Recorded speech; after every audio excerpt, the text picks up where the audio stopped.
He is a serial entrepreneur, international keynote speaker, #1 best-selling author. Ladies and gentlemen, please welcome to the stage, Oscar Chavez.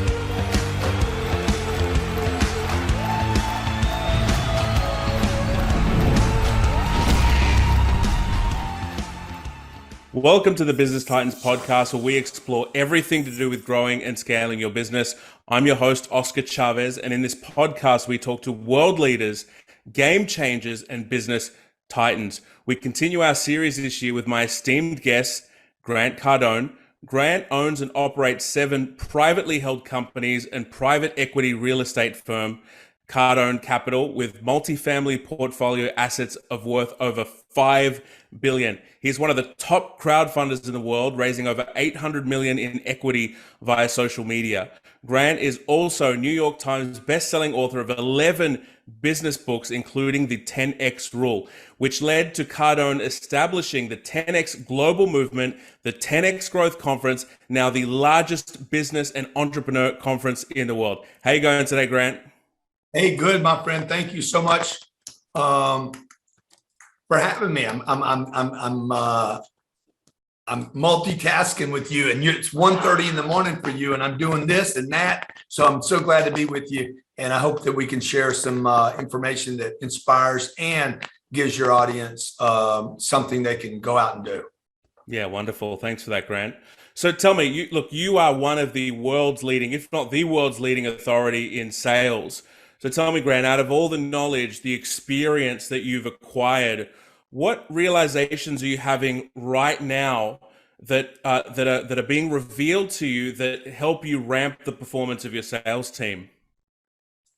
Well, number one, I would tell you that marketing is senior to the sales game. Like if you're asking me what is being revealed to me that's different than what I believed 10 or 15 or 20 years ago.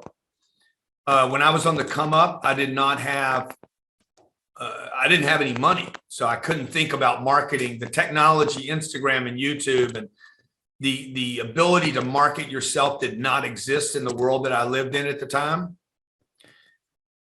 So we had, technology was a phone. It was a telephone, but my phone, when I grew up, my phone, I couldn't even bring with me. Yeah. Imagine. Like I grew up in a different time than today. So I had to learn how to knock on doors and get face to face with people. Fast forward 30 years, you don't have to do that. So today the game is marketing. So the takeaway there is marketing is senior to the sales game.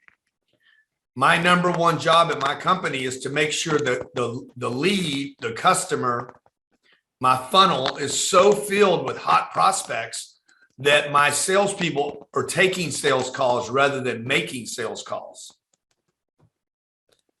And that is possible for anyone today. I started my YouTube channel, and Instagram was started. Well, my YouTube channel was started maybe 12 years ago. If you look at some of those old posts, I had 48 views. My Instagram was started less than 9 years ago, I think is the date on it. Yeah. I didn't have any social media until the last 10 years. If you look at my financial career and also my business career over the 35 years, most of my success has happened in the last 8 years. Powerful. So my 37 years of success, my 37-year overnight success, or my overnight success took like 37 years. And most of it was unnecessary. Like if anybody's listening to this today and you're 25 years old, you don't need to do all the work that I did to get where I've gotten. Yeah. Powerful message. Yeah. Absolutely. So this is only the second time that I've heard someone talk about that sales is almost subservient to marketing, that marketing is really the most powerful thing. It was a paradigm shift for me as well, Grant, and now this is the second time I'm hearing it. So I'm feeling that there's a lot under that rock. Let's talk a little bit more about the managing of large sales teams, large complex sales teams. What's the data that you're looking at to pulse check your organizations? What are the key things that you're looking for to tell you whether you're going to meet your targets across the sales team? So we measure. First of all, my job is, again, to drive traffic and or to prepare the lead for the contact. So for instance, last night I did a Zoom call with all our investors. Anybody that's interested in investing with me at Cardone Capital, I do a Zoom call once a month. There was 1,500 people in there. My job is to explain where we're at, what we've done, what we're experiencing, educate the audience so that the audience raises their hand and says, I want to invest some more money. Now, my job to measure those metrics is number of calls, number of opt-ins, talk time, how many people did a presentation, an actual presentation, offered somebody to fill something out, where that broke down, meaning did they get halfway through the application form and then bail? How much was closed? And then most importantly, I'm gonna leave for last. What are we gonna do with the 90% of the people that didn't buy last night, that didn't finalize, if you will, their decision to move forward? That's one activity in a day. I was doing that at 10 o'clock at night last night. Today, when I walk in, as the executive of the company, as the chief guy of the company, I can't look at every metric in the company.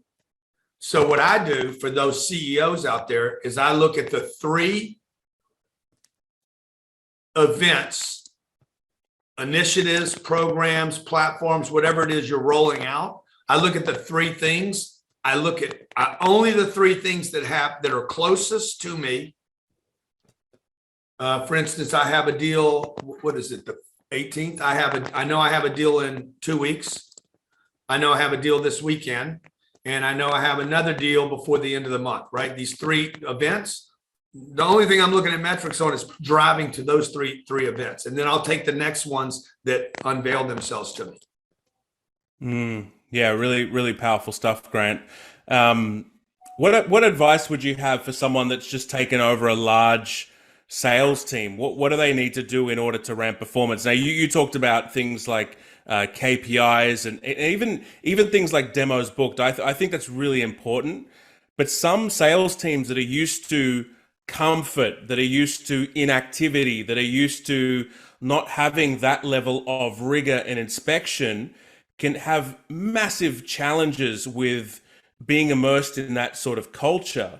So for someone that's kind of taken over these sorts of sales teams, how do you really drive that culture of what you're talking about as accountability? How do you do it? Yeah, so I mean, it depends on what kind of team you're taking over. Are you taking over one that's broken, or are you taking over one that's extremely successful? Most of them are broken when you're taking them over.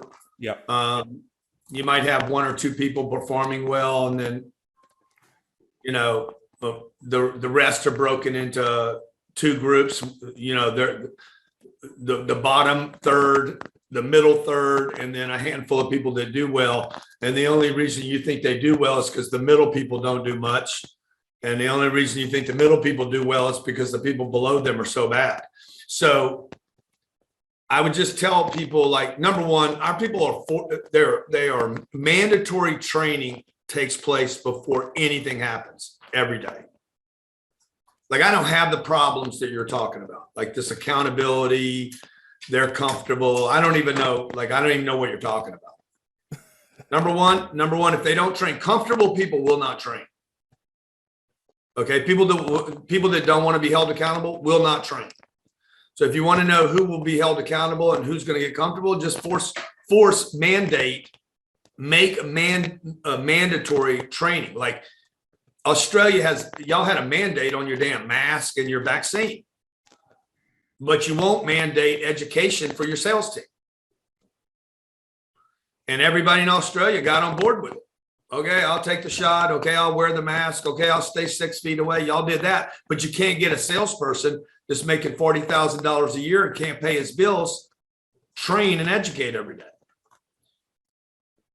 If you go to professional sports, they train every day. They warm up before the game. But salespeople warm up on your customers. That would never happen in my environment. So if you ever get a chance, if you're ever in Miami, Scottsdale, or any of our offices around the U.S., we're going to be expanding in Australia, and you're going to walk in. You're going to see like a military operation. Salespeople are trained. They're educated. They're motivated. They're inspired. They role play every day, and then we let them loose on the phones. So you're training them, like, to me, training is kind of like role playing, learning about objection handling, Yes. you know, getting better at product. What else does training mean to you, Grant? Yeah, their training is, hey, I handle the objection. I need to talk to my wife. I need to think about it. I got to shop around. All those major objections, the common objections that you hear, role playing those every day. And so that I'm not caught off guard. All you need is like 24 hours to get rusty at these skills. Now I've watched you objection handle, and honestly, you are the master at it. I mean, it's profound. How do you laser sharp think about your objection handling? Is it habitual now that you've been doing it for so long, or is there a thought process you go through, Grant? Yeah, most of it comes out of this book right here, The Close Survival Guide. All my closes are right in here. I would just tell you, like, this book was written before I became a marketing, what I'm now recognized. Like, you know me as a sales guy. Most people in America know me as a marketing guy. They know me as a marketing genius. Forbes says I was the #1 marketer to watch in the world. I'm not saying that about myself. That's what they said. I do know that when it comes to marketing, there is a genius that I have. I see things in marketing that other people don't see. We just had 100 of the biggest influencers on the planet in my office for 2 days. Copywriters, e-commerce guys. I mean, these guys, the room, without my income, we do about $150 million a year in income. The room of people that I had together did $1.9 billion last year in income. And they're looking at me, they're looking at me like, bro, you know something we don't know. You know something about copywriting, webinars, podcasts, pitching people, funnels, links, conversions, online conversions. Look, converting people online is no different than talking to somebody in person or doing a stage, 34,000 people, and doing an event. Like we did an event with 700 people in it recently. It did $14 million. You don't do that because you're good on stage. Like, I hear people say, oh my God, I convert on stage. I'm the best closer on stage. I'm the best sales guy on stage. Bro, you're no good on stage if there's nobody in the room. Yeah, it's very true. So, oh yeah, Grant, I convert 28% of the audience. Okay, well, there was 50 people there. So what does it matter? Like, you still only did $40,000. Like, that's dinner in Sydney. If me, you, our wives, and a couple more partners go to dinner, and we have if we pick any nice restaurant, it's going to be $6,000 or $7,000. Yeah. So look, you got to fill the room. Okay. The bigger the room, the better. Now, how do I convert, by the way? Now it's not up to one person. You've got to have a team immerse into that group. Then if you close 25% of the room, how do I get the other 75% on their way out? So that's what I'm thinking about, right? And you need a team to do that. You can't just have one good sales guy. It's not just about the close and how to handle an objection, but for those to become natural, you need to practice them. For anything to become natural, probably once you do it 10,000 times, I think once you do something in the 8, 9, 10,000 time range, then you'll finally get great at it. Yeah, absolutely. Well, Grant, I want to be respectful of your time. Thank you so much for joining me. Let me just say this. I don't want you, because of the time, man, you got up at 1:30 in the morning. I don't want you to feel like, because Annie put you on a clock here. If you got anything else for your audience, anything else you need, I want to be respectful to you. I really appreciate the fact that you're doing this at 1:30 in the morning for your audience. No, all good, man. Well, look, my only other question would be, what is it that I didn't ask you that you're just super passionate about teaching people? Maybe it's something Yeah. that that they're not that you feel that people aren't aware of enough. What is it that Look, you're look, going through at the moment? yeah, look, people need to understand. You guys, if you're in sales, if you're starting a business, you're a small business owner, you're an employee trying to figure out how to get up, you need to understand money. Money is the most important thing people need to be studying right now. How do I get money? How do I keep money? How do I multiply money? If you give up on this money game, you will never learn sales. You will never learn marketing. You will never be an executor. You will never achieve your goals if you don't figure out money. Now, I know because of my experience with a lot of Australian friends, money, like in America, is condemned. It is a nasty conversation. Money won't make you happy. You don't need money. Most people have thrown the towel in on money and they want to trade it for happy. They're like, I don't want money. I just want to be happy. I'm telling you, you cannot be happy if you don't have money. It's impossible. It is impossible. And if you share this clip with your Instagram audience and say, hey, Grant Cardone talks about money and happiness. Use this as an Instagram and then feed back to this podcast. And you're going to have, your people are going to go violent. They're going to go get violent. They're going to be like, he's wrong. Money won't make you happy because you don't have any money. You don't know. How can you know anything about money if you've never had any? And maybe you know a millionaire. I was talking to my friend, what's his name? He's in Australia. God, his name's slipping right now. Sophia Banks. His last name is Banks. He's your Shark Tank guy over there. So, is it Simon Banks? No, not Simon Banks. Andrew Banks. Andrew Banks. Okay. Well, he's a friend of mine, right? He's a billionaire in his own right. And he's like, man, the message that you're teaching people about money, if they would just pay attention. and because look, if you just want to be a millionaire, right? Like if you think $1 million is enough money, what's going to happen when you get your million? You're going to quit selling? You're going to quit marketing? $1 million on this planet today is nothing. You buy one house in Sydney in a good location, you're out of money again. You're broke. Yeah. So people, everybody, this is what I would tell people. You're thinking too small about your potential. You're thinking too small about your possibilities. You're thinking too small about the effect you could have on this planet. And if we're all thinking too small about those things, about the effect you can have on the planet, is there a chance that you're thinking too small about money? The entire planet is being inflated right now. Money is being destroyed on planet Earth. Food prices are going up. Gasoline prices going up. Housing is going up. Wages aren't going up. Okay, all these things are going up, yet wages aren't going up, and people's thinking is not going up. And we still hold on to this. I just want to be happy. That is code for I have given up on the money game. And again, I don't believe people can truly be happy if they are broke. I don't believe you can be happy if you're worried about money. I don't believe you can be happy if you just have enough to get by. Okay, because you're worried about this other thing. We live on an economic planet and you need money. Sales and marketing is the way to get that money. If I don't know you, I can't buy from you. If I don't know you, I can't trust you. If I don't know you, I can't use the closes on you. So everybody needs to start thinking about how to get bigger. If you're in one sector, you need to figure out how to get known in 10 of them, not one of them. And that is why, and there's a handful of people in Australia that have watched me ascend for 30 years. That is why they have watched me move through different industries and verticals, go from sales guy to marketing guy to real estate guy. I mean, I got $8 billion worth of assets today, $8 billion. And I started with nothing.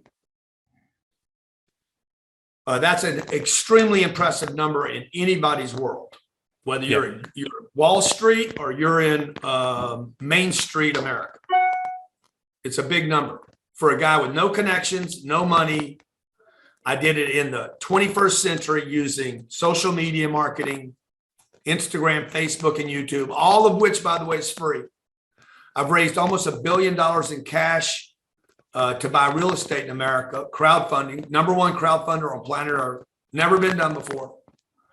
And I'm not bragging when I say that. I'm saying these things are happening right now. There are new things that are happening that never happened before that people can get access to, but you can't do these things if you don't change the size of your think. And then followed up with the amount, the volume of actions. So that's what I would tell people. Like, and even the concept of time, man. Like, oh, I only got so much time. You have unlimited amount of time. It's not true that you don't have enough time. Most of the things holding us back are these old concepts that we adopted. Yeah.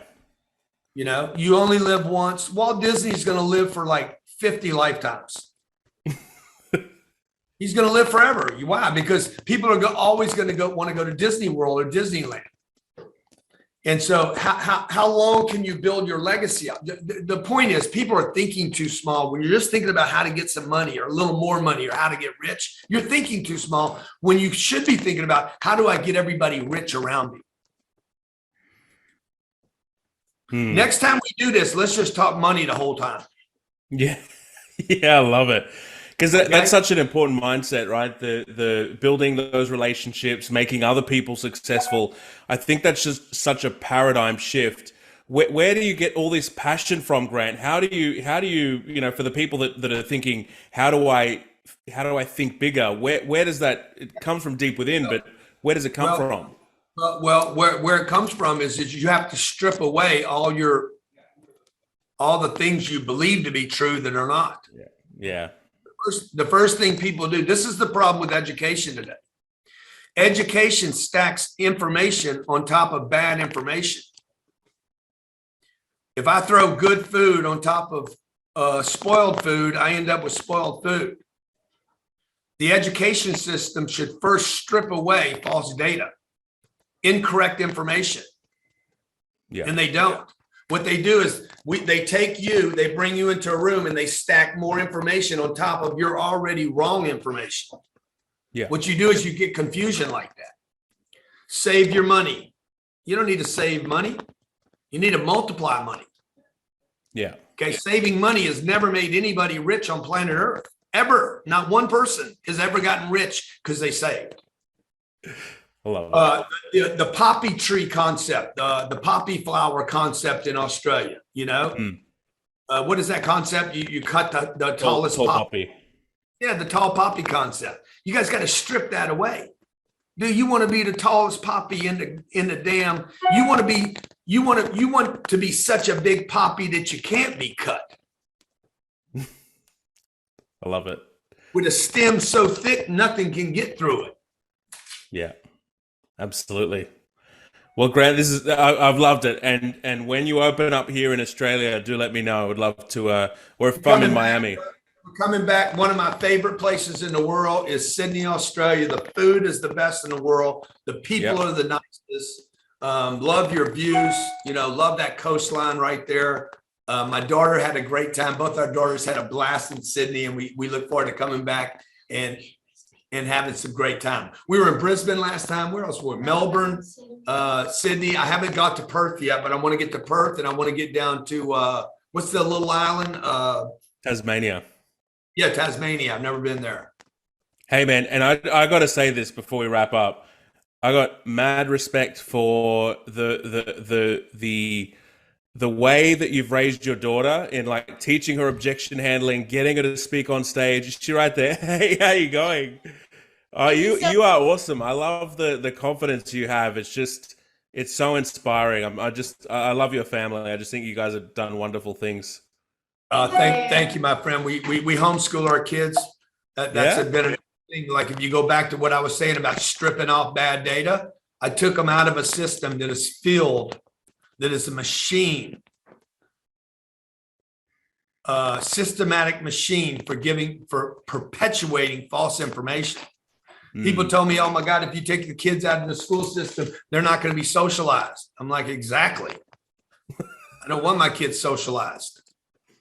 I don't want my kids to think like other kids. So that she's with me today because we homeschool them. Homeschooling is a massive responsibility.